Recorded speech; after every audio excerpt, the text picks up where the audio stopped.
mean, they didn't say, you know, you say that, the city said it did, it wouldn't.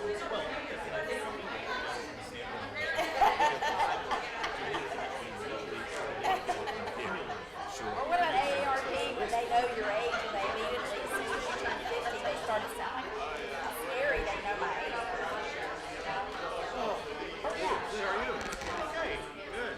Hello. I'm proud of you. Okay, gotcha. We'll do that. Good evening. I'd like to call the June 12, 2023 Peachtree City Planning Commission meeting to order. If you will stand and join us in saying the Pledge of Allegiance.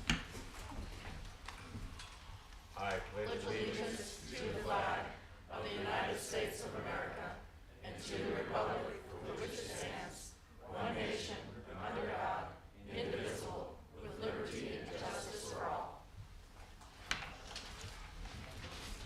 I'd like to say good evening to all and welcome. It's always nice to have a lot of the citizens at our meetings, so we appreciate you being here. All right, we will start with item number 2. Are there any additions or deletions to the agenda? No, sir. Any announcements and or reports? Yes, we have a development status report to look at real quick. All right, I'm not going to spend a whole lot of time on this. You've got this in your packet, so you can take a look at that. Let's see, I'm not going to go through one by one, but we got just a few things to highlight here. I'll point out, oh, I always do that. There we go. We'll just mention that Gerber Collision, this is our newest project under development on Highway 74. You've probably seen a bunch of trees coming down. They've started to do some clearing to install their erosion control measures. And then the Gerresheimer expansion is well underway. They've just recently had their building permit approved, so you'll start to see some more serious construction going on there on that project. And if you are excited about more chicken, Guthrie's should be opening real soon. You may notice we've got some empty spots here to select some commissioner representatives. If we could do that, that would be great. In case we have any issues we need to to ask your advice on. Sure. Laura, if everything's okay, I'll go ahead and take the Bridge Park Medical. Bridge Park, okay. I would take Gimme Shelter. That was Andrew? Yep. Okay. Anybody on the new manufacturing facility? I'll take that. Like Peachtree Cardiology on McWilliams. I can take that one. All right.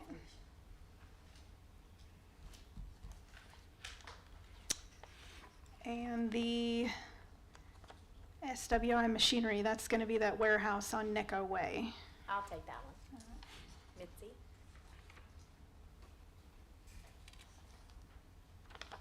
And then Take 5 Oil, Highway 54. Commissioner Hamner's not here, but I'm sure he would volunteer if You he want was. to, okay. So we'll volunteer him. Do it, Commissioner Council. All right. That's it. There's really nothing new to highlight on the residential side. They keep plugging along, making their way. And of course, tonight we're going to talk about Mill Farms. And that's about it. So. Okay.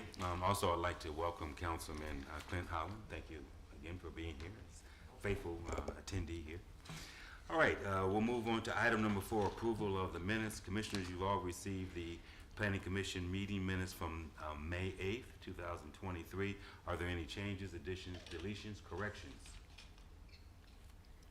Hearing none, then the chair will entertain a motion to approve those minutes as submitted. Donald Sweetums. Is there a motion? I make a motion that we approve the minutes from the last Planning Commission meeting, May 8th. Is there a second to the motion? Second. Any discussion? All in favor signify by saying aye. Aye. Aye. Any opposes? Any abstentions? Since I was not at the last commission meeting, unfortunately, I'm going to go ahead and abstain from that. Very good. The motion passes. Very good. All right, we'll now open it up for our public hearing. What I'll do is read the instructions for the public hearing, and then we'll move forward accordingly. So when the public hearing is open, members of the Planning Commission will become hearers. No action on their part is in order until the chairperson declares the hearing complete. The chairperson will allow each side equal opportunity to the floor. Individual members of the public will be given up to 5 minutes to state their case. First, the city staff will present the request and provide an assessment of compliance with city code. Next, those who are supporting the issue will be heard, and this, by the way, does include the applicant, and then we'll hear from the opposing, those who are here in opposition, if there are any. Prior to closing the public hearing input portion of the meeting, the city staff and public will be given the opportunity to ask questions of either or both sides of the issue. When the chair is assured that all input is complete, the public hearing will be ended, and then the Planning Commission members will debate the issue and render a decision. So I'm asking all speakers, if you're here to speak, to follow these rules. Come to the microphone, state your name and the neighborhood prior to making remarks. Please keep your remarks to 5 minutes or less, and if you can help it, please do not repeat other people's comments. And then as you make your remarks, please address the chair with your remarks. So with that, we'll start with the public hearing for item PH-23-02, rezoning of the Mills Farm subdivision from R12 to LUR, limited use residential. It includes the addresses of 2443, 2459, and 2471 Red Wine Road. And with that, I'll turn it over to staff. Thank you. So the map projected above and the properties outlined in yellow is where this property is located. It is on the south side of the city, right down here. So you can see this is 74 running right there. We have Red Wine coming up here before it leans out. There is the school, sort of a local landmark is the school campus. This is called Mill Farms. It is, and as you can see underneath that aerial, an old horse farm that is being, a horse farm that is being redeveloped into single-family residential. It was annexed into the city in 2020, and at that time it was zoned to R12, which is a 12,000 square foot minimum lot size. The applicant is requesting the limited use residential in order to essentially reduce the zoning setbacks. It will be uniform, if approved. The zoning setbacks will be uniform on every lot. So what they are asking is summarized in this table here so that you can see right now, for example, the front setback is 40 feet. They're asking to reduce it to 25. The side setback is 10, reduced to 5. The rear setback is 30, reduced to 20. Other things that will remain the same as it is currently zoned is the minimum lots frontage is going to remain 85 feet, but that's again 35 feet on cul-de-sacs. That is typical. That is what's required in R12. The minimum lot size will also remain 12,000 square feet, proposed 12,000. But what this does on an average lot is increase the buildable area. And essentially that is what the applicant wants to do, is to build larger homes. So again, to reinforce, this is already zoned for residential. It is already allowed for 74 lots. That's what they're asking to keep, is 74 lots. They're just asking to reduce the zoning setbacks. I did want to show that the one of the things that we are asked in our ordinance to look at is compliance with the comprehensive plan. The future land use map from the comprehensive plan shows this property as single-family medium. That's that light brown color. It is the same designation as the Wilshire villages next to it, which requires a minimum lot size of 1/4 of an acre, and this application continues to meet that standard. I'm happy to answer any other questions you have, and I do believe the applicant is here if they want to add anything. Sure. Is the applicant here, please? Would you please come to the microphone and give us your name and who you represent? Good evening. My name is Jennifer Chrisman, and I'm with Morbass Consulting. We're the engineer on the job for Jeff Lindsay Communities, the builder. And he is here as well. James Nicholson is here as well, if you have any questions. Very good. Do you have anything else to add? No, that was perfect. Thank you. That's the main reason, is just to have a bigger footprint to be able to build homes. So that's the main issue on this job. Okay. So we're about to hear the public comment. If there's any, you may just want to take notes so that Sure. questions that you can answer, maybe you can just do it at one time. You can just take notes of questions people may have. And Instead of coming back and forth. Yeah, exactly. All right. Sure. Absolutely. All right, so then, so let me start with those who are here to support the application. Is there anyone here who's here in support of the application? Okay, hearing none, then we'll move to those who may be in opposition. Just give me a show of if you raise your hands if you'd like to speak in opposition. Okay, then let's do it from, we'll start with the gentleman here, and then we'll move, in that order. And again, you have up to 5 minutes. Please go to the microphone, tell us who you are, and where you live, and then you can start with your comments. And if you have questions, please address them to me. And again, if they're for the developer, she'll make notes and address those when she comes back up. Yes, sir. Thank you very much. My name is Syed Stolman. I'm a resident of Wilshire Estates, and I thank you for the opportunity to come here, be amongst you, and say a few words. I wrote down my thoughts, so I'd like to read them for you, so everything will be in the interest of proper use of time. The rezoning request for the purpose of reducing the setbacks in mill farm development is problematic. As a model law structural engineer, I foresee technical, interpersonal, and residential issues. First, the demarcation lines between the Wilshire Estates and the mill farms are not clearly and visibly marked on site. I see there are some sticks installed there, but that does not define the demarcation very properly. This needs to be done prior to establishing any setbacks. Secondly, my house at Wilshire Estates is facing the Mills Farm with 22 windows and a deck. Since 2002, we've been enjoying the serene view of the farm, the beautiful horses, geese, and birds of numerous kinds. This was what motivated us to buy and build here at Wilshire Estates. If the new development comes any closer, our house will be exposed and we will have no privacy. 3, the runoff water from the Wilshire Estates pouring into the Mills Farm is substantial.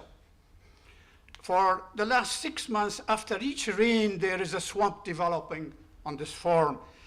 The retainer pond that was on the farm side adjacent to the Holly Spring Drive is now filled up and planned as a cul-de-sac. I have not seen evidence of any credible plan for a methodic transfer and flow of this runoff water between the developments. Reducing the setbacks potentially can create a disastrous condition. Prevention of the surface runoff from Wilshire Estates into the mill farms is not feasible and is potential for flooding the entire area in the future without proper planning. From sustainability point of view, Mr. Holland is here, the environmental engineer there. The more you transform a permeable land into paved, concreted developments or houses, the more you increase the surface runoff. With the downpour from the roofs and the potential energy of the rainwater transforms into kinetic energy. As a result, the narrower setbacks, the velocity of the runoff flow will be higher, causing the erosion of the setbacks, the yards, and the entire flow path. And lastly, narrower setbacks also increase the potential for misunderstanding and conflict. Noise emanating from playing music, children playing in the driveways, mowing of the lawns, barking of the dogs, walking the dogs, and the flow of water from downspouts from one yard into the adjacent can create and exacerbate conflict. And therefore, I respectfully recommend that this proposal not be approved. There are better alternatives, and I'll be more than glad to volunteer my personal time to the engineers at Mills Farm in order to assist them with their project.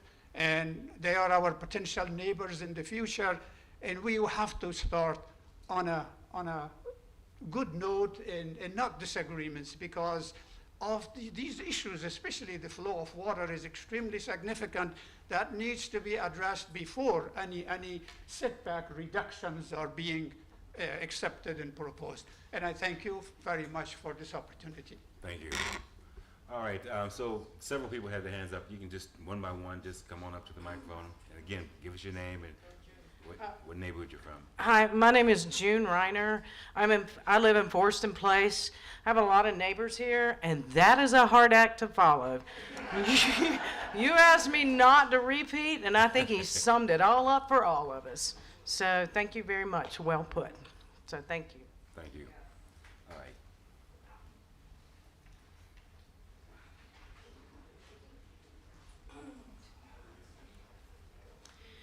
My name is Jane Watts. Thank you for both you guys speaking so far. I never met the man, but I think he would be so disappointed in what he's about to see. And I think he'd be standing here trying to pose as well.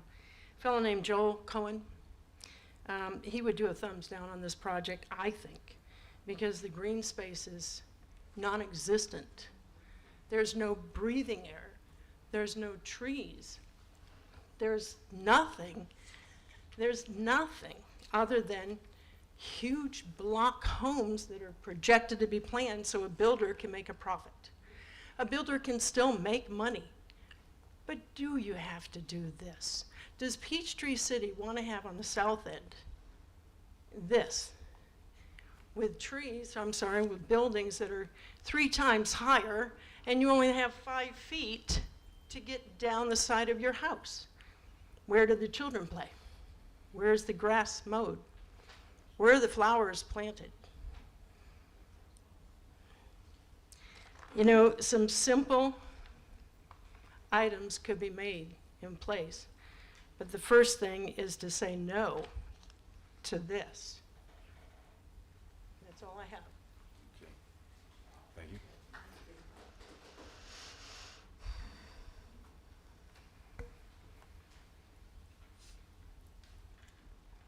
I'm Pam Dans. I live in the Summit.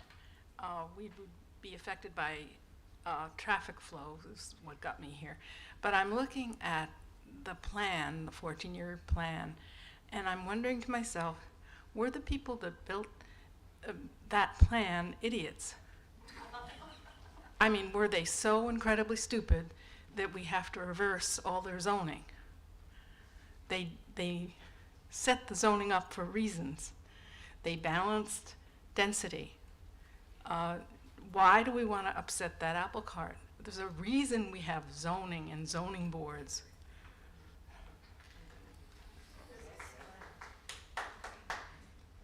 I'm Linda Ellis. I wasn't going to speak, but I'm Linda Ellis. I live in Crescent Oak. I just realized 5 feet on the side of your house, so it makes it 10 feet between the house. So it's 1, 2, 3, 4, 5 of these. So from here to here, that's between your house. You can barely mow your lawn if there's enough space for lawns. Thank you.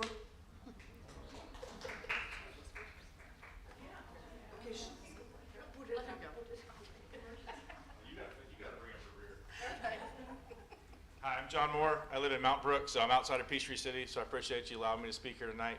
we're going to be affected by the traffic.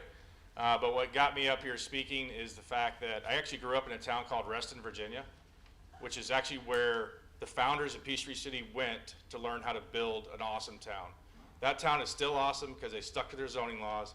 They didn't allow massive building constructions to tear down the trees and keep the green, and the green is still there to this day, 70 years later. This is going to be a travesty to what the founders of Peachtree City wanted, based on the zero setback. We're making it California, and we know what happens in California. People want to leave. The traffic this is going to create on Nesmith, which is our road coming out, it would have been better if the exit would have been at least beak to beak with us, so that you could put a traffic light there, because you'll need a traffic light there. The policeman stands at Panther Path, and the traffic blocks up all the way past where this entrance is for turning into Stars Mills High School every morning between about, 7:30 to about 9 o'clock. And you cannot get out and go to work unless you go to the right and go in through Fayette County to make it up to downtown. On top of that, you now have 1,200 golf cart riders, much of which are under the age of 15 and 17, who are on their phones driving down the one path that goes on the Fayette County side, so the Red Wine's opposite side of this development that was going to have a tunnel that was paid for. I heard a bridge was possibly paid for by Fayette County that was actually going to go down more by Panther Path. The fact that you don't have more kids getting hurt on that is a testament to the parents that are willing to drive into the dirt as we go past the path with these golf carts that are now going 30 miles an hour on this road, on that path. If you make the double lane path on that side, it would probably alleviate the issue, but you can't because you don't have space. So those are just some issues you have with this neighborhood that the neighborhood's going to happen. It's going to be great, and there'll be great people living there, but the setback is going to cause more problems, and there's other issues you guys need to work for, but thanks for your time. Good evening, Commissioners. My name's Keith Larson. I live in Sandown Creek. I think it's clear from the comments tonight that the President's opinion is that this proposed rezoning does not meet all necessary evaluation criteria and should not be approved, especially from the comprehensive plan. I will focus on criteria number 5 and number 6 specifically. Number 5, whether the rezoning proposal will result in a use which will use or cause an excessive burdensome use of existing streets, transportation facilities, utilities, and schools. The previous speaker already spoke about the challenge or question about Nesmith Street. The original plat had the back door, or the only entrance of this subdivision, aligning across from Nesmith. Now it's been moved up Red Wine, so it's no longer there. What this will do in a net effect, the worst case, 8 o'clock in the morning, Monday through Friday, or 3 o'clock in Monday through Friday in the afternoon. And then Mr. Larson, please address your comments. yeah. So all of that, by having it not across from Nesmith, it introduces additional delays for left-right turns. So it would be advantageous for this development to retain its alignment to Nesmith. The second point I'd like to make is whether there are other existing or changing conditions that affect the use and the development of the property. Our housing policies from our comprehensive plan, 2 points I want to raise. Number 1, protect the neighborhood character of single-family subdivisions. This one does not, by reduction of the green space and required setback. Number 2, offset dense residential developments with green belts, parks, and civic plazas. We are not offsetting this development. We are reducing that green space. We need to preserve that. Thank you. Are you sure? Absolutely. All right, I don't want you to be rude. First, thank you for everything you guys do, and thanks for this opportunity to speak. I live a couple doors up from... Please give us your name and where you I'm live. sorry. My name's Kevin O'Mahony. I live at 124 Holly Springs, a couple of doors down from Saeed, who spoke first. I've watched this whole thing happen, watched them tear up the horse farm. I've watched all the work being done on this. I have similar concerns about the alignment of roads on Red Wine, because I can see the traffic jams now. That's going to be a problem. I'm not sure that's within the scope of this discussion. When we agreed to allow this to happen, It was under one set of parameters. This is a change, and to a lot of people, I think it's understandable they might view it as a bait and switch. The standards of this city are what draw people to it. When we allow modification to that standard, we chisel away at the value we all share in this city. And I think we should not do this. It's going to eat up a ton of green space.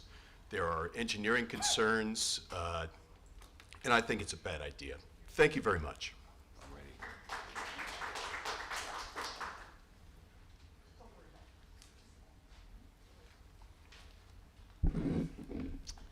My name is Suzanne Brown, and I live in Crescent Oak. Thank you all for coming. The property was annexed in February of 2020. The conceptual site plan was approved on March 8th of 2021. There's been ample time for the developer to request rezoning to R19 to have larger lots. But he doesn't need to do that if he simply requests to combine 3 lots into 2 larger lots for larger homes. He can do that in several areas to offer larger homes. But he didn't do that. Instead, he surveys, maps out streets, installs utilities, and is ready to begin building homes. His request at this stage to build into any kind or all of the setbacks on every piece of property is absolutely simply intolerable. Even Mayor Lerner has clearly stated that a variance should only be approved under highly unusual, unique circumstances when no alternative is available. If you vote to approve this request, it's exactly like approving 74 variances all at once.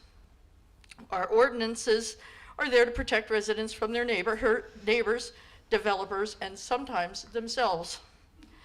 If the planning department had recommended that this be zoned to R19 to match Mount Brook instead of the other developments, then it would have been more compliant with the land use plan and comprehensive plan with clearly lower density at the city boundary and moving away from a village center.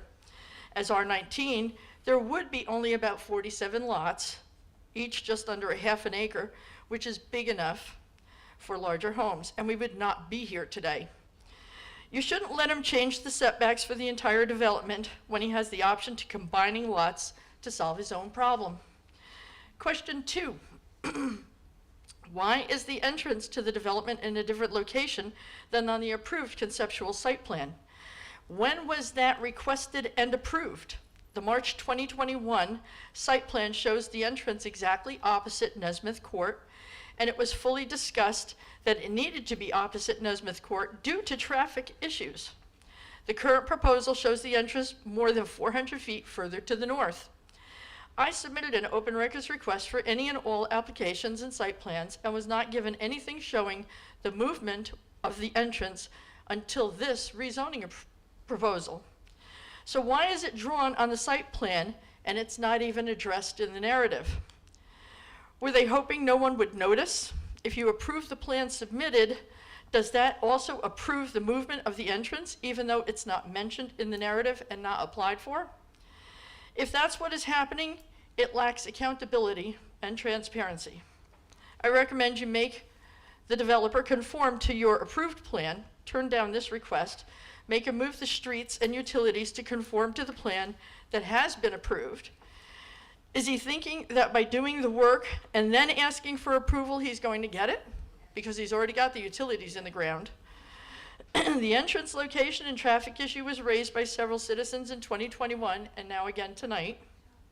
I searched the City Council and Planning Commission archives and could not find any other change that was requested or approved. The response to my open records request did not include any other request or change in the past. So why is the entrance moved? I want to know, and I think you want to know also. Another issue. On the current plan, I don't see any indication of where they intend to locate the neighborhood mailboxes. On the March 2021 conceptual site plan, they were located just off of Redwine as you entered the subdivision. It was discussed that that was a terrible idea to have cars parking right inside the entrance and opening their car doors to walk up to a mailbox. But now there's no place designated for the mailbox to be located, and I'd like to know why. And before you render your decision on this matter, I would like to remind everyone that one of the conditions for this property was to have a 25-foot buffer on the west and north side, a 50-foot green belt along Redwine, and a 75-foot transitional buffer on the south side where it borders commercial properties. Buffers and green belts are there for a reason, and they make Peachtree City so special. The buffer to the west and north have few, if any, trees right now. That should be addressed. The presence of a buffer does not lessen the need for full setbacks on each lot. Please do not tolerate an argument that the presence of that 25-foot buffer somehow diminishes the need for full setbacks in compliance with R12 standards. This rezoning is being made to be free of those mandatory setbacks.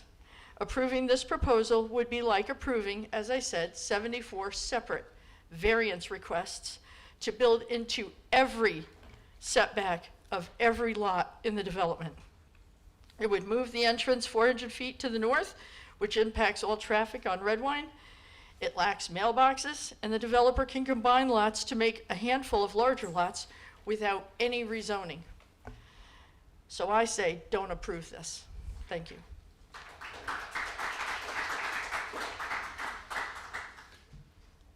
Is there anyone else in opposition?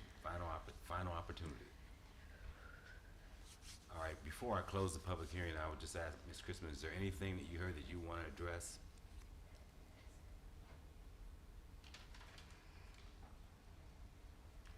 I think the main thing would just be that, probably just reiteration that this is, the plan that's shown was already approved. And, you know, the drainage, I would love to talk to you afterwards, because we have to incorporate all of the bypass flows, and obviously it's under construction, so the traffic impact study was part of our original approved plan. So I just want to make sure that everybody understands the request tonight, obviously, is just for the setbacks portion, that everything else has already been addressed, it's been reviewed, it's been by city personnel, so. Excuse me. Ms. Christman's talking, please allow her. So there's a let her construction talk. document that we're approved for this subdivision. That's why it's under construction now. So tonight, it's just for the, main thing is for the setbacks. That's what I just want to make crystal clear, that the drainage has been designed, the traffic has been incorporated, and the construction documents are approved, so. Okay, let me just close the public hearing. Sure. But you may want to stay because now it's time for the commissioners to. Sure. We may have questions for you and or staff. So, so the public hearing is closed, and now we'll move to questions first from the commissioners. And let me start, Robin, by asking this question. And I think, Scott, you were on the commission when we heard this initially. One of the things I remember us, I'm speaking to the microphone, Laura. One of the things I remember us discussing was the traffic into this development, and we were really adamant that we wanted two entranceways because of, someone spoke about it, the congestion, the possibility of congestion. And we had asked, I think we had asked for a study, a traffic study to be done. Now, we never heard what became of that. So I guess I'm gonna ask the staff, you know, what became of that? Because I remember this body was adamant about at least two entrances and exits out of the development when we heard it a while back, and there's only one now. And so I don't really know what happened, but I do know that there was a study that was I think that was done. And so, Robin, can you address that? So the interesting thing about this subdivision is that we're the plating authority, but we don't own Redwine. The Redwine is a county road. So any driveway access has to be reviewed and approved by the county. And so I did pull the minutes from that March 8th meeting just to make sure, and it confirms what we have in our files, is that the request for two driveways in accordance with the traffic study findings. And so when they did a traffic study, it found that two driveways were not necessary. In addition, this is a collector road, and so they actually want fewer curb cuts on this road than more. And so the county is preferring the one instead of the two. And so I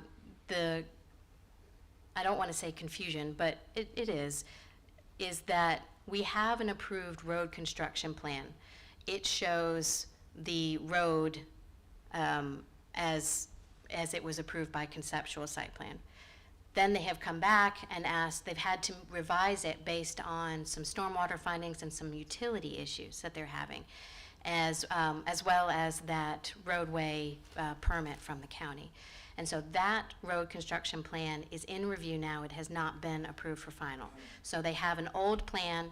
The LDP has been issued based on that old plan. That LDP is just for erosion control. That's why they are able to go out there and move the dirt, because the erosion control is in place. But the actual road construction plans have not been, the newer version of them have not been reviewed. And since they're not approved yet, we don't issue them as open records requests, because it's really a work in progress, and we don't ever want to issue something like that that can tell people that something's approved when it's not. And then, I hope that answers the question, because that was the big one that I highlighted, is why had it been moved? Why wasn't it any longer aligned with Nesmith? Okay, well, that's really helpful, because, again, you know, when it leaves us, we don't usually know what happens. And so, you know, when I was looking at this, I was like, well, wait a minute, this looks different than what we had talked about when it was last in front of us, and I didn't quite understand it, but that explains it for sure. So let me open it up for questions to the commissioners. Commissioner Chris, you have any questions of either the staff or the applicant? Yeah, for staff, are there any other differences between R12 and LUR besides the setback differences? LUR is a site plan specific plan, and so zoning. And so it would be tied to this plan that they've submitted. And it includes those things like the buffers that were mentioned. But as far as, no, they're not asking for any other kind of relief from the R12. That's all the R12 requirements are in that table. Yep. And so I see that this is a single-family medium in the comprehensive plan. Yeah. Sorry, this is single-family medium in the comprehensive plan, and I'm curious, it looks like from the surrounding areas, they're all single-family medium. There's one single-family cluster that's south of 74. Can we go back to that map? Mm-hmm. And so single-family cluster is extremely different in terms of, it looks like from what the comprehensive plan contemplates. Because if you look at the comprehensive plan from the most recent version, it states that single-family cluster are for lots smaller than 1/4 of an acre. Is that correct in your understanding? Mm-hmm. And single-family medium are residential lots of 1/4 of an acre to 1 acre. Correct. In the 2017 comprehensive plan, it looks like it's actually stated acceptable zoning for Okay. each category. Mm-hmm. Do you know why that was removed from the 2022 comprehensive plan? It's in there. It It's still in is? that table. I don't have it in front of me, but that's actually a requirement that the state reviews, is to make sure that we include that list of zoning districts. I'm sorry, I don't have it right in front of me, No. but Well, the 2017 comprehensive plan does not list LUR as an compatible zoning district for single-family And- medium. and that's because LUR can be anything you want it to be. Okay. Well, yeah, I would agree with what the comprehensive plan states, but that's just my opinion. That you would what? I would agree with what the comprehensive plan states in terms of what's an acceptable zoning district for that category of, it's in the future land use portion of the comprehensive plan. So I guess that's just a comment, not a question. I apologize. Yeah, I was waiting for the question. Yeah. No questions. No further questions from me. Thank you. Not a problem. Commissioner Rittenhouse. Sure. Just to follow on from Chairman, his question on the change of the entrance. So to confirm, that entrance could possibly change from where it's shown in the current zoning based upon what comes from the county? Is that? Well, we've already,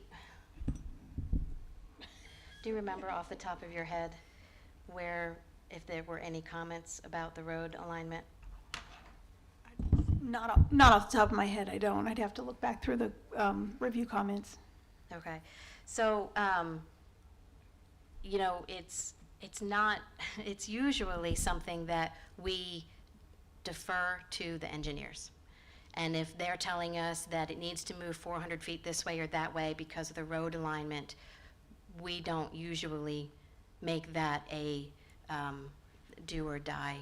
Right. But if there's a condition that that is exactly what you want us to do, then of course we would do that and make sure that all of the engineers down the road in the review knew that.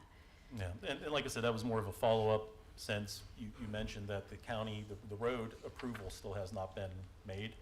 It's still in process, so. So you know, that's a good point. So the road construction plans are, that's what they're called, but they're all of the infrastructure plans for that subdivision. So it includes roads, sewer, utilities, stormwater, and it's only for within that subdivision. So, but its alignment on how it connects to red wine, that's what the county permits. Okay. Looking at the gates, so that's an LUR 16. What is, and you said LUR is kind of a catch-all for everything, so, and I can't remember exactly what the LUR 16. So are there any other LUR that are of similar design in Peachtree City that have similar setbacks? Most of the LURs in Peachtree City have smaller lots Right. than the one that they're proposing. Okay. They're I just more wanted in to- that 6 to 10,000 square foot. We're thinking Crestwind and Wilkesmore Woods are the recent ones. Maybeck off of Sonoy. Those are all LURs because they're trying to save something that's trying to align with the water or whatever might be on the property. Sure, okay. And I was just trying to get an idea. I know they're, like I said, the gates right across from what we see, but looking at others that are very similar to what we're looking at here. Okay. Question for the developers. And I'm sure this is gonna come up, if it's not for me, probably for someone else. Why now for the rezoning request? What has changed since 2021 with the setbacks, with the size of the homes that you had looked to put on there, that has driven you to go ahead and go this direction now for this request? It's mainly based on during our development process and now getting ready to turn it over to our building department. As far as the plans that we have fitting on those lots, we have addressed found several issues with several of the lots, or a majority of the lots, where we'd like to build a bigger, nicer home. We feel that's more appropriate to the Peachtree City area, that's gonna be, so that's our plan. Sure. I think it's more fitting for the area. So looking at a quarter acre lot, we're looking at, 12,000 square feet, 0.27, just over a little quarter acre. What square footage are you looking at for a footprint of a home? First floor, it's gonna be 2-story, I take it? Yeah, these will be 2-story homes. So what are we looking at, 1,200 square feet? Yeah, About? Or above, yeah, definitely above, yeah. Okay.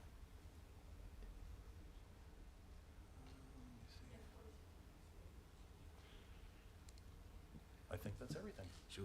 I just want to build on the question that Commissioner Rittenhour asked, and I was going to ask that question, so I'm glad you did. But I guess the question is, because you're approved for 74, whether they're this size or this size, it's 74, right? So is it financial? Is that what's driving the larger homes? No, it's just we're a local builder. This is, Fayette County, Coweta County is our backyard. We're not a national builder. We are very proud of what we build. We represent our company very well. We've not had any issues that I'm aware of in Coweta or Fayette. We just want to build a more appropriate home to the area. We we live here, both me and the owner of the company. Sure. Well, let me ask it in this another way, area. because I'm not sure you got the answer to the question I was asking. So, if you built 74 homes that were all the same size, would that be satisfactory to you? Well, we don't want them to all look the same. It's not gonna be a cookie cutter. We don't do cookie cutter subdivisions where all the homes look the same. We want some diversity in the homes, and as far as the homes being able to have a covered back porch area, and, you know, that helps the decrease in the setbacks, helps with the homes being able to have a covered back porch entertainment area, which most everybody want nowadays. And the price of these homes are gonna, you know, start in the 800,000 range. I mean, they're gonna be really nice homes, more, you know. So what I'm really trying to do is get you to explain to the neighbors here why you have some houses that are a certain size and others that are larger, which is calling for the reduced setback so they can understand it. Yes, That's why I'm asking these questions, because I think they want to understand as well why, you know, why some are larger and some are smaller. That's requiring these setbacks. Yeah, you have So to, it's for the, you have to, for a larger home, larger footprints, you have to have, you know, to fit on these lots for a larger home, you'd have to have some reduction in setbacks, because a large home will be hard to fit on majority of these lots, and it would. Sure. Let me move on for questions from Commissioner Johnston. Any questions from you? I do not have any questions. All right, Commissioner Reeves. Yes, just a couple from the builder, if you don't mind. I think the main question, I'm sorry, just a couple questions for the builder. The main question I had was the why. It appeared that this was initially approved in 2021, your plans, and now they've changed, and I've basically heard the response for that one. But as far as Jeff Lindsay is concerned, when you look up a lot of your developments as they exist right now, you have plans for a 3-story in some of those developments. This development that you're talking about here, is it just, there's no 3-story buildings, homes? Well, if this is approved, we're working on our elevations and our plans for this subdivision. And as far as the 3-story, I don't think there'll be any 3-story in this. As far as I know, I don't think there'll be any 3-story. The only reason they would be permitted to have a 3-story, we have a height restriction. Okay. And so the only reason they would be able to go over that is if they were a basement lot, and that basement were considered the first story. Okay. In our 3-story plan, the only difference in it and a 2-story is that 3rd story is actually, would be more considered attic space, and there's like a bedroom and like a game room like area and a bathroom in that plan. So it's the height of it, it's the same height as a 2. You would not be able to, if they were side by side, you wouldn't be able to tell if there was a difference.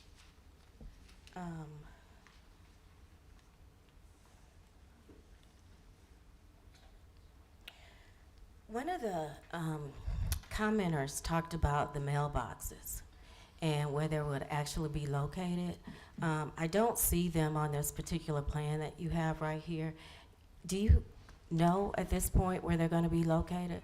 That's up to the U.S. Postal Service. They approve the location. Wherever they tell us it goes, that's where it has to go as far as.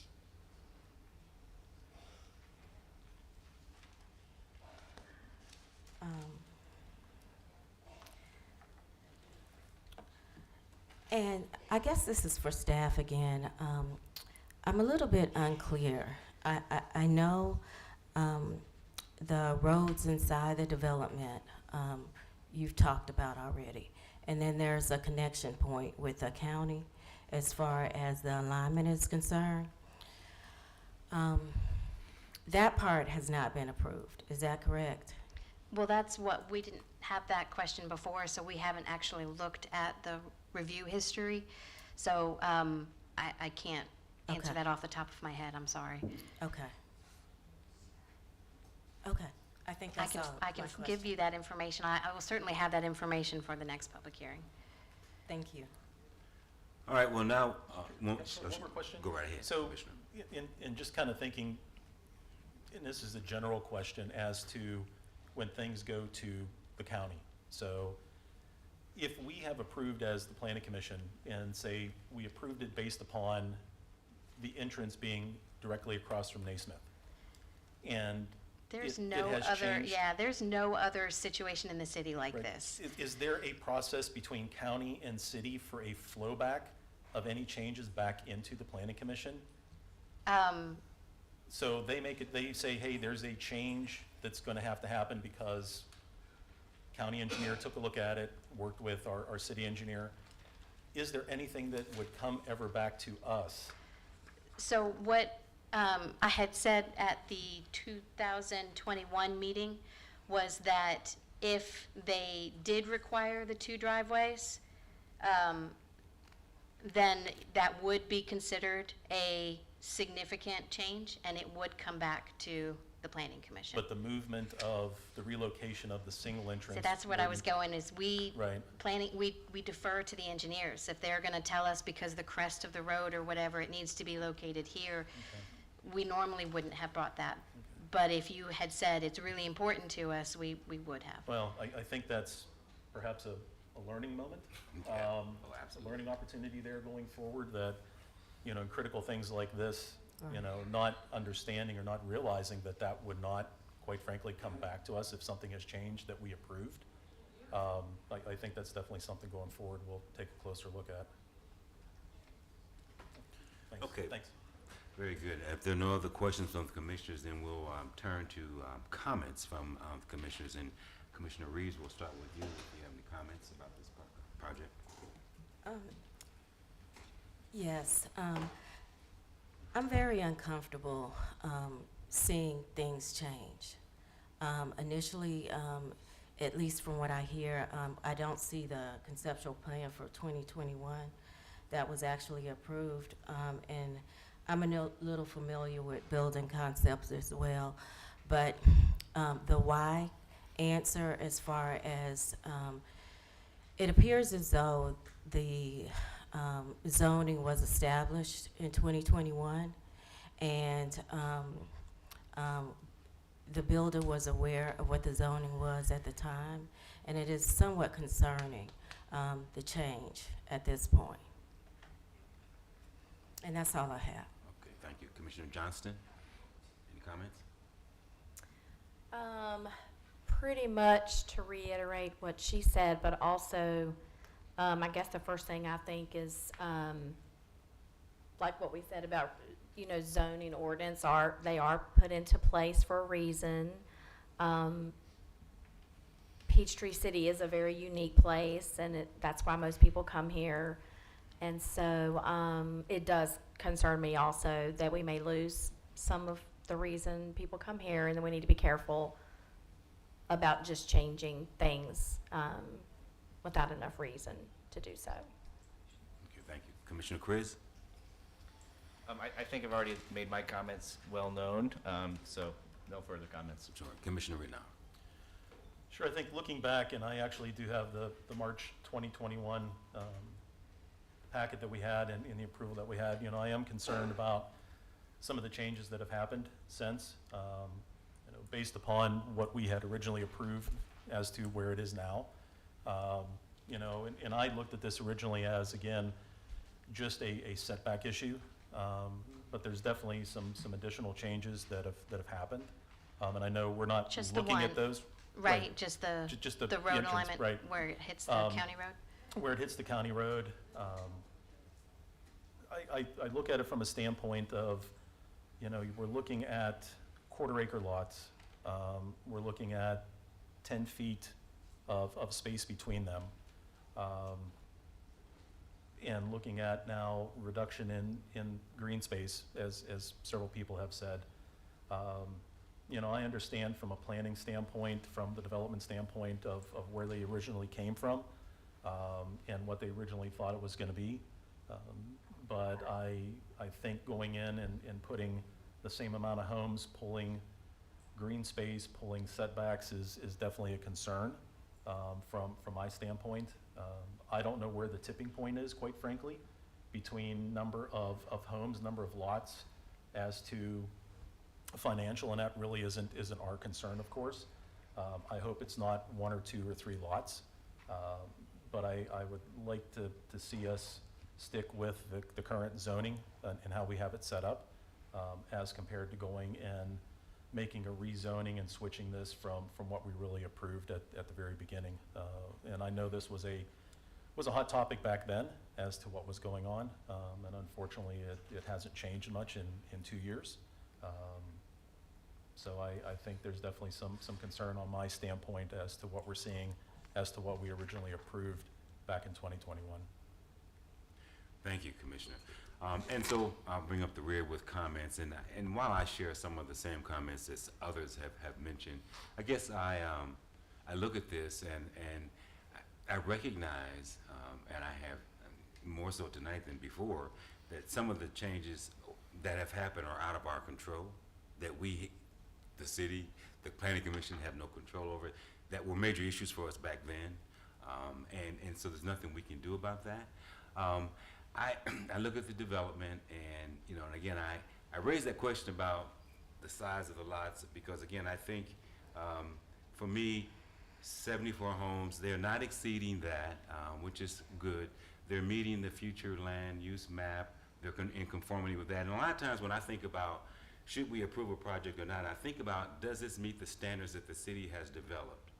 And if it does, I tend to lean towards supporting it. If it doesn't, then I lean against it. And this project does seem to fall within line with what the city has, and the city has recommended, and the future land map. And so I have mixed feelings. I struggle with, with it, but again, I tend to side with, are they within their rights based on what the city has laid out? And I think that they are. And so while on the one hand, I don't particularly care for the reduced setback size. On the other hand, they're allowed to do that, and they are not violating any. They're not violating any city code. So it's again it's a difficult decision for us. It's not easy for anyone. I get that. I understand exactly how you feel, but again, do they have a right to develop this property like they're proposing? Which is again is a little different than what we saw before the first time around, but it's still within the guidelines that have been laid out. So again, my sense is that while I may have some problems with some of it, by and large, I would be supportive of it because of the nature of what's been presented here. And again, I share some of the same sentiments as the other commissioners. The why, the changes, and again, some of those same things, I struggle with. But when I look at it, is it complying with the future land use map? Yes, it is. Is there going to be green space? Yes, there will be. Will there be trees? Yes, there will be. And on and on and on. Will there be a cart path? Yes, there will be. So we can argue back and forth about what's not there, but we also have to look at what's going to be there. And so anyway, I'm going to stop with my comments because obviously, again, no matter what I say, some are going to like it, some are not going to like it. But that's the nature of what we do, right, Mr. Holland? It's just the nature of what we do. So at this point, what we'll do is we'll call for a vote from the commissioners about this particular project.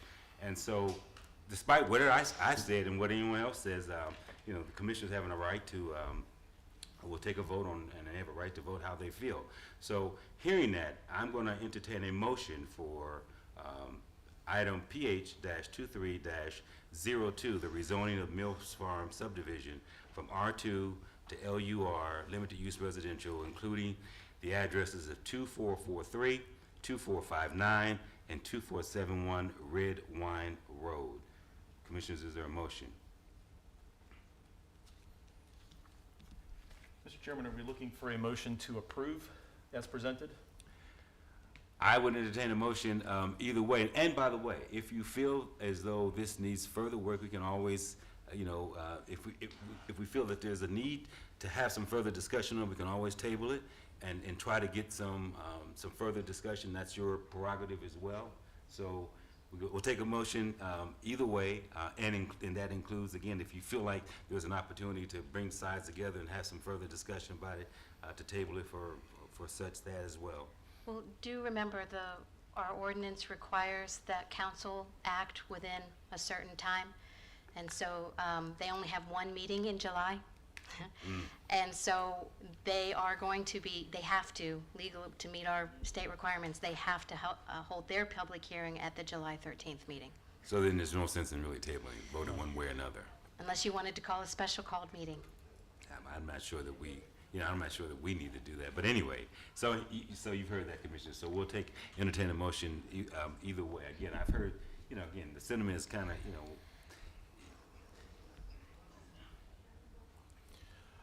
Mr. Chairman, I'd like to make a motion to approve PH 2302 rezoning of Mill Farm subdivision from R12 to LUR. Is there a second to the motion?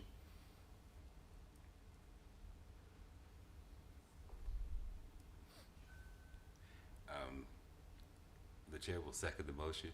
Since hearing none, no other second, I will second that motion. Is there further discussion on the motion? Mr. Chairman, I think you brought up a good point. The comments that I made, definitely not pleased with what's happened since the March 2021 approval.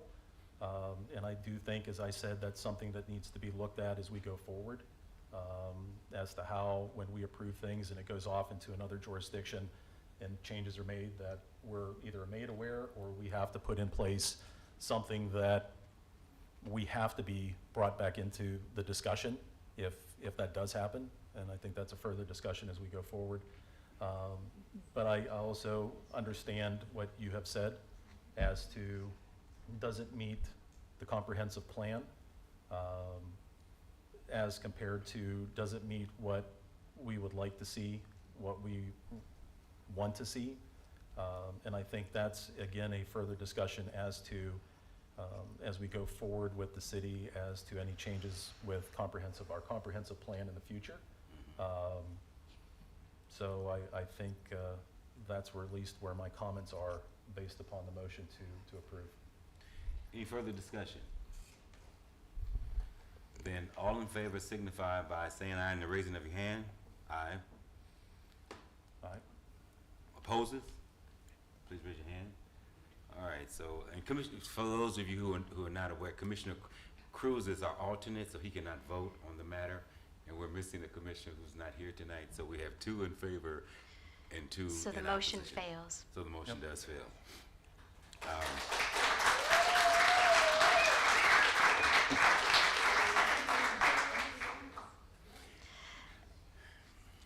All right.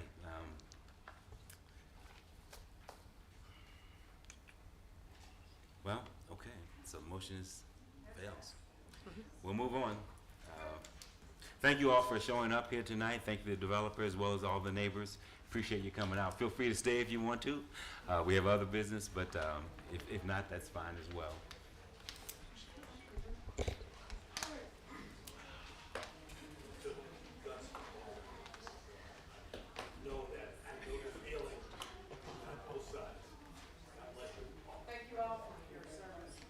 Thank you. It's a tough issue. I'll let them clear out for a second before we move forward. Please talk in the hallway. It's a tough one. I really struggle. We'll give them a second before we. Yeah.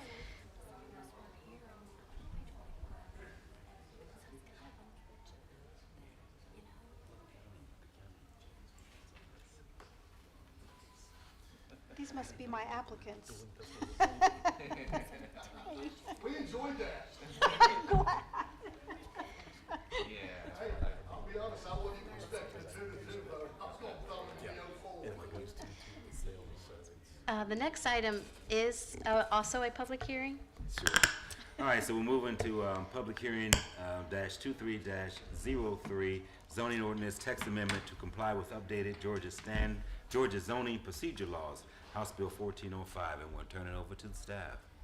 Well, this may not be as exciting as the last public hearings. Somehow I think you're right. Last summer, or at last session, the Georgia legislature made changes to the Georgia zoning procedures law. And so I wanted to start off with what is the ZPL. This is the law that essentially gives any municipality in the state zoning powers. But it also regulates minimum procedural requirements and minimum decision-making criteria for how decisions are made. And I put those, just a very brief summary of what some of those procedural requirements are. For example, the ZPL requires one public hearing. Here in the city, we actually have an ordinance that increases that to 2. It requires legal ads and postings, and it has a timeline of when those have to be posted before the decision is made. And it gives a lot of detail on the legal appeal process. And again, I mentioned that last bullet there. Jurisdictions have to establish those decision-making criteria, which is why on your staff report we list those 6 criteria, just to remind us of how we're supposed to make our decisions. So this House bill that passed last summer did a couple of things. You may remember, because we changed the Planning Commission's procedures from public hearings to workshops, and we've gone back now. And a lot of that was because the Georgia Supreme Court kind of threw the land use legal industry into a tizzy on one of their 2017 cases. And so the law has now come back and said, we're going to clear that up. We are telling you what legislative decisions are and therefore how to appeal those, and we are telling you what quasi-judicial decisions are and how to appeal those. And so in our city, what that means is legislative decisions are anytime we adopt a zoning ordinance, we do a rezoning, or there's a annexation that includes a zoning, or any concurrent rezonings with variances. Those are all considered legislative. And then quasi-judicial are variances and appeals. There are others that other jurisdictions have, but we don't have them. Things like special use, special conditional use permits and things like that we don't do here. The other thing that it did was it changed the advertising requirement for variances from 15 days to 30 days. So that means that because of the way our local newspaper runs just once a week, it can add anywhere from 4 to 6 weeks onto a case. And then one of the things that it does is it changed the procedures when the municipality wants to allow multifamily uses in a single family use zoning district. So this comes out of Atlanta, went through a procedure to allow by right triplexes and townhomes and quadplexes in single-family zoning districts. And so the state was afraid that that was going to be a trend that continued, and so they put up some major hurdles for jurisdictions to go through if they wanted to do that. But it only applies when the jurisdiction wants to do that, not when a property owner comes and asks to rezone their single-family property to multifamily. Some of those hurdles, just some, I've put in the bullet here, is there would have to be 2 public hearings in addition to 2 public meetings. There are some significant posting requirements every 500 feet. It's a very large hurdle for jurisdictions to get over. So what did we do? Well, the law said that all jurisdictions have to comply, so we revised our ordinance, our city attorney revised our ordinance, and those red lines are included in your packet. We added definitions of quasi-judicial and zoning decisions. We updated the time. We updated the appeals section to conform, and we updated the requirements for when a city wants to change those zoning districts. And so that's what those red lines you see, very transparent there. And although staff doesn't normally make recommendations on rezonings, we are going to request that because we must comply with the state law, that you consider approving the proposed text amendment. Thank you. Is there anyone here who is here to speak in support of the text amendment change? Anyone here who's speaking in opposition to the text amendment change? All right, then the chair will close the public hearing. Questions, any questions from the commissioners? Commissioner Reeves? No questions. Commissioner Johnston? No question. Commissioner Rittenhouse? No questions. Commissioner Kriz? No questions. And no questions from the chair. How about comments? Any comments? We'll start with Commissioner Kriz. No comments. Commissioner Rittenhouse? No comments. Commissioner Johnston? No comments. Commissioner Reeves? No comments. And no comments from the chair as well. So then the chair will entertain a motion to approve item PH-23-03, the zoning ordinance text amendment to comply with updated Georgia zoning procedure law, House Bill 1405. Is there a motion? Mr. Chairman, I make a motion to approve PH 23-03 zoning ordinance text amendment for House Bill 1405. Is there a second? I second. Any discussion on the motion? Then all in favor signify by saying aye. Aye. Any opposes? The ayes have it. Thank you very much. Moving on to item number 6, no old agenda items. So item number 7, the new agenda item. Item 23-06-01, the conceptual site plan for Sherwin-Williams at 1110 Crosstown Court. We'll turn it over to staff. Okay. Continuing on with the fun for this evening.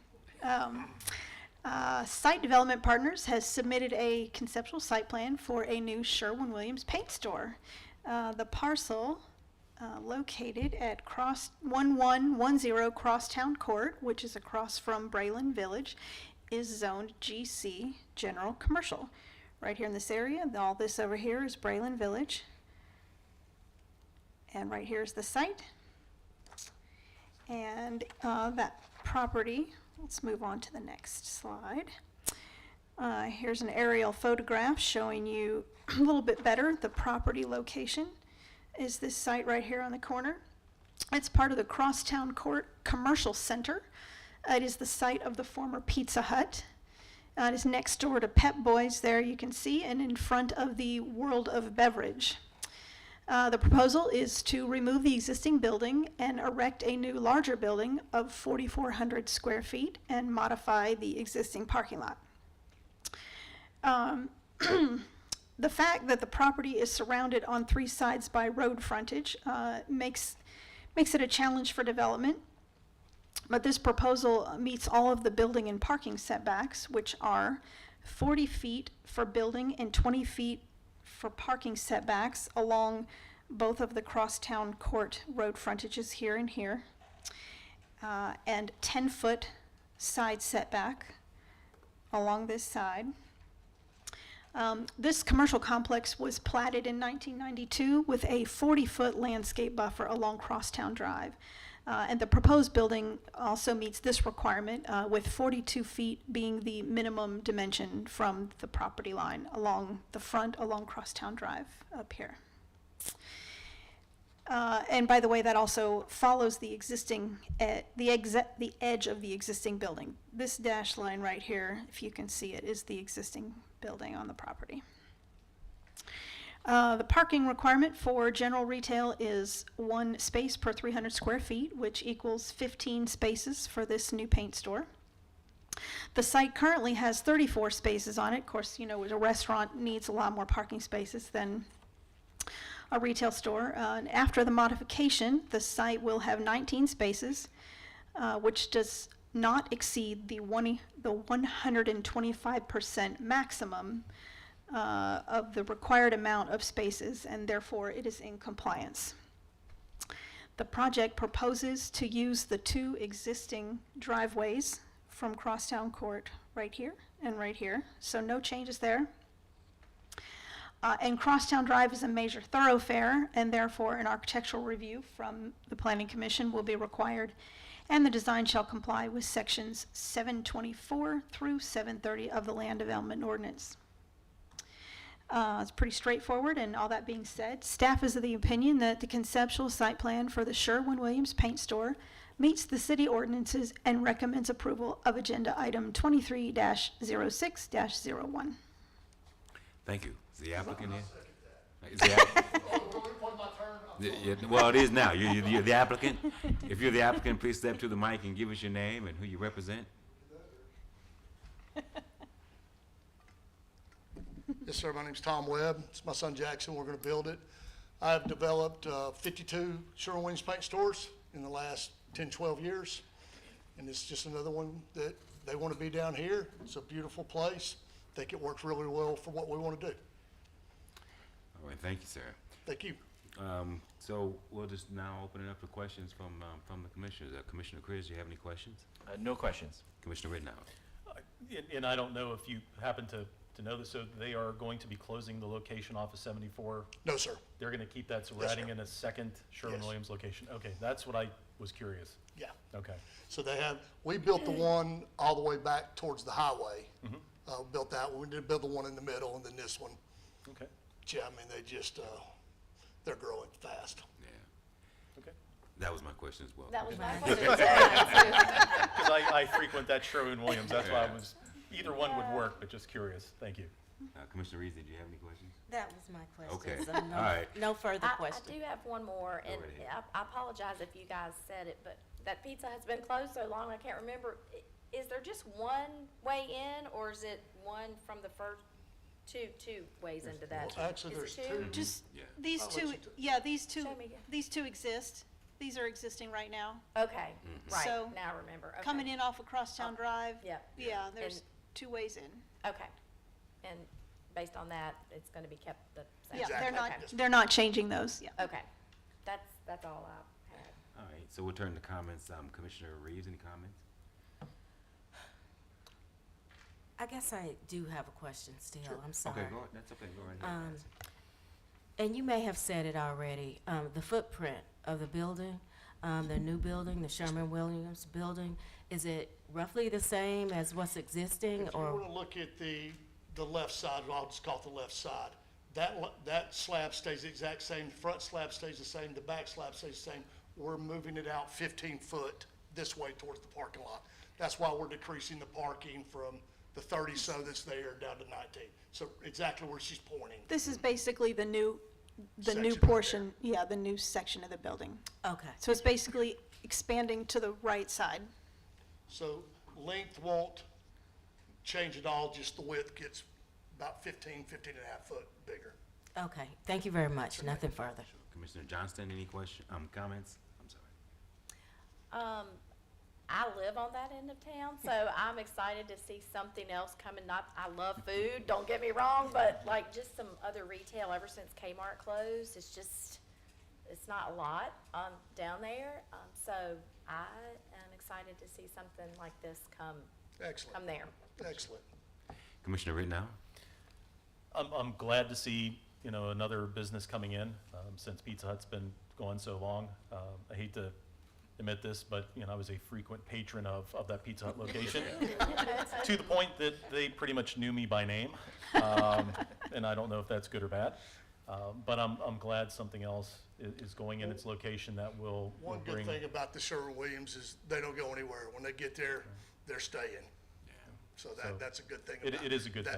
that kind of business. And Commissioner Chris, any comments? Yeah, I just echo my fellow commissioners. I think it's a fine development, a nice site plan, so I'm glad to see the development. Excellent. And I echo my fellow commissioners as well, so I won't repeat it. Very good. All right, then, commissioners will entertain a motion for item number 23-06-01, the conceptual site plan for Sherwin-Williams at 1110 Crosstown Court. Is there a motion? Yes, I'd like to make a motion to approve the conceptual site plan for Sherman-Williams, 23-06-01 at 1110 Crosstown Court. Is there a second? Second? Any discussion on the motion? Then all in favor signify by saying aye. Aye. Any opposes? All the ayes have it. There you go. All righty. No workshop items. Meeting for July 10th. July 10th will be our next meeting. So, wait, so we don't have one, I guess we need to take a motion to, what's the date on that? What would have been that next meeting? The 20th? Is it June? Today's the 12th. When was the next meeting? Yeah, you're right. Second. So, Commissioners, we need a motion to cancel the June 26th meeting. Is there a motion? Chairman, I make a motion to cancel the June 26th Planning Commission meeting. Is there a second? I second. All in favor signify by saying aye. Aye. Any opposes? The ayes have it. Anything else for the good of the order? You're welcome. Anything else for the good of the order? Well, then we're adjourned. So Laura, how do we do with the microphones? You think we did okay? Better, yes.